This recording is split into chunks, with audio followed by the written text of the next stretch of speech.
Doctor Shailesh Kharkwal जी Singapore से।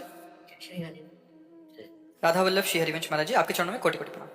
गुरुदेव, अपने गुरुदेव और आपकी कृपा से इस जीवन में आना हुआ और सेवा, त्याग और प्रेम का मार्ग स्फुरित हुआ। सेवा जगत के लिए, त्याग अपने लिए और प्रेम प्रभु के लिए हो, ऐसा ज्ञान प्रकाशित हुआ। प्यारे गुरुदेव, क्या हम ऐसा मान सकते हैं कि कर्म, शरीर और संसार, इन तीनों का एक ही स्वरूप है और इनका भगवत प्राप्ति में कोई विशेष महत्व नहीं है, तथा प्राणी के जीवन में कोई भी भयंकर रोग या परिस्थिति, विकट प्रतिकूलता प्राणी के सुख भोग का नाश करने के लिए ही आती है और प्रारब्ध इसका निमित्त बनता है? गुरुदेव, विवेकी का यही निर्णय है, जो सतमार्ग का पथिक विवेकी, उसका यही निर्णय जो आप बोल रहे हैं।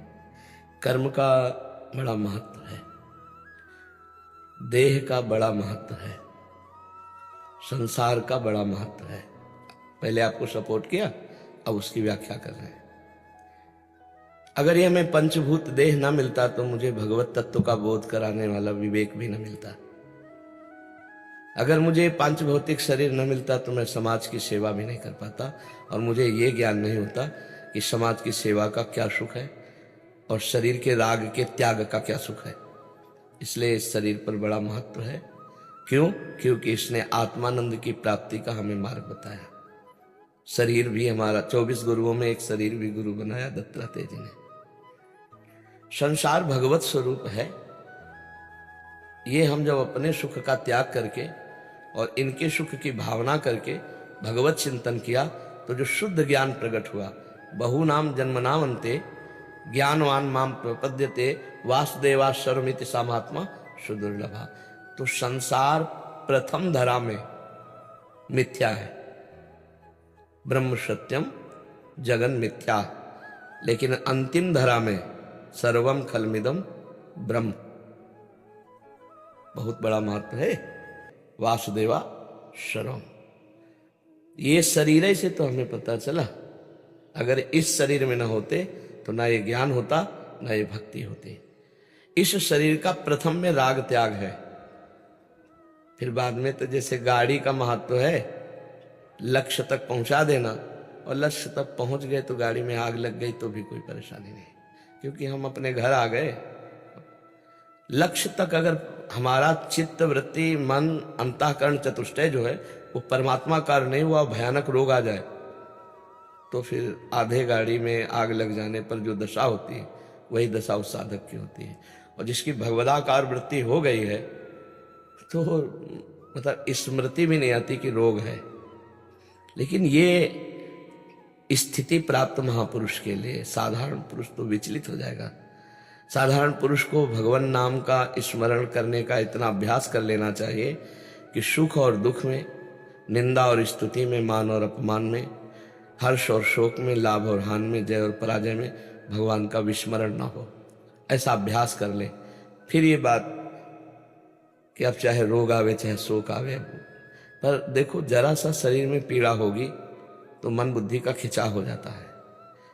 मन बुद्धि का शरीर दुख सुख में खिंचाव होना ये बहुत भारी त्रुटि है आध्यात्मिक मार्ग के पथिक की।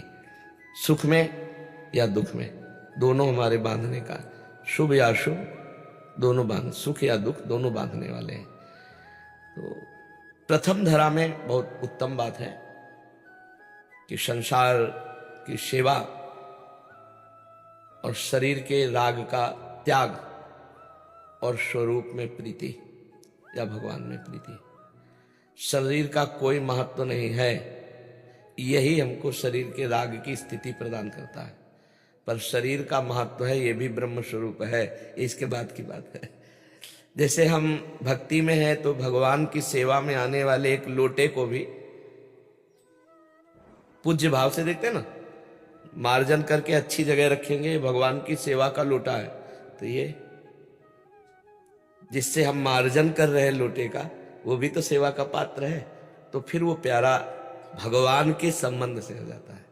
पहले प्यारा देहाभिमान से भोग भोगने के लिए होता है, अब ये भगवान की सेवा का पात्र हो गया। तनु वांग मनोभिर अमलई सोहम तवै वाश्रिता। भक्ति शरीर से, मन से, वाणी से कामना रहित होकर, कामना ही मल है, मैं आपका सेवक हूं। अब सब कुछ भगवान का हो गया, अब कुछ त्याज्य नहीं बचा। त्याग और त्याग की स्मृति का भी त्याग, सब कुछ भगवान का है। ये शरीर भी भगवान का है, ये वस्त्र भी भगवान का है, ये वाणी भी भगवान की, ये मन भी भगवान का और मैं भी भगवान का। अस्तित्व खत्म। ज्ञान में शरीर मायाकृत, मैं चिदानंद, मायाकृत का त्याग, चिदानंद में स्थिति, फिर सर्वम खलमिदम ब्रह्म, फिर ये भी ब्रह्म। बाद में ये बचता नहीं है, हाँ ये भी ब्रह्म स्वरूप। तो पहले भी ब्रह्म स्वरूप था। जैसे पलटाओ इसको, पंचभूत जब अपने स्वरूप में आए, वो जब अपने स्वरूप में आए तो त्रिगुणात्मिक अहंकार, अहंकार जब अपने स्वरूप में आया तो महातत्व, महातत्व जब अपने स्वरूप में आए प्रकृति, प्रकृति जब अपने स्वरूप में आई तो मूल प्रकृति, मूल प्रकृति जब अपने स्वरूप में आई तो ब्रह्म। तो पंचभूत क्या हुए? उधर से जब आया तो ब्रह्म, मूल प्रकृति, त्रिगुणात्मिका प्रकृति, महातत्व, अहंकार, त्रिगुण अहंकार, उसी में पंचभूत। सर्वम खलमिदम ब्रह्म। पर पहले व्यतिरेक पद्धति अति आवश्यक। व्यतिरेक माने त्याग, नहीं ये नहीं, क्योंकि हम पहले ही लगे हुए हैं उसमें और उसे मान लिया तो और उसमें रति हो जाएगी। पहले विरति फिर रति। बहुत सुंदर विवेक काम कर रहा है आपका। भगवान का आश्रय लेकर बढ़ो और जीवन मुक्त अवस्था तक विश्राम मत मानना, मनोरंजन मत करना, जब तक ये वास्तविक अनुभव ना हो जाए कि मैं शरीर नहीं हूं, ये अनुभव हो जाए। तो अब जैसे अभी कोई थप्पड़ मारे तो लगेगा कि थप्पड़ मारा गया, पर उसकी व्यथा नहीं होगी, उसकी व्यथा नहीं, उसका क्यों मारा इसने, ये देहाभिमान प्रश्न करता है ज्ञानी ने। इसका प्रारब्ध था, उसके अंदर प्रेरित होगा, मार दिया। अपने हाथ से लग जाए तो क्या करेंगे हम? अपनी जवान दांत से कट जाए तो हम क्या करेंगे? ऐसे दूसरे के द्वारा दी हुई पीड़ा, दूसरे शरीरों के द्वारा जब आत्मवत, तब समझ ले हमारा ज्ञान सिद्ध हो रहा है। पर भगवान का आश्रय लेकर खूब नाम जप करते हुए, और फिर नाम जप जरूर करना चाहिए। नाम जप करते हैं? हाँ, बहुत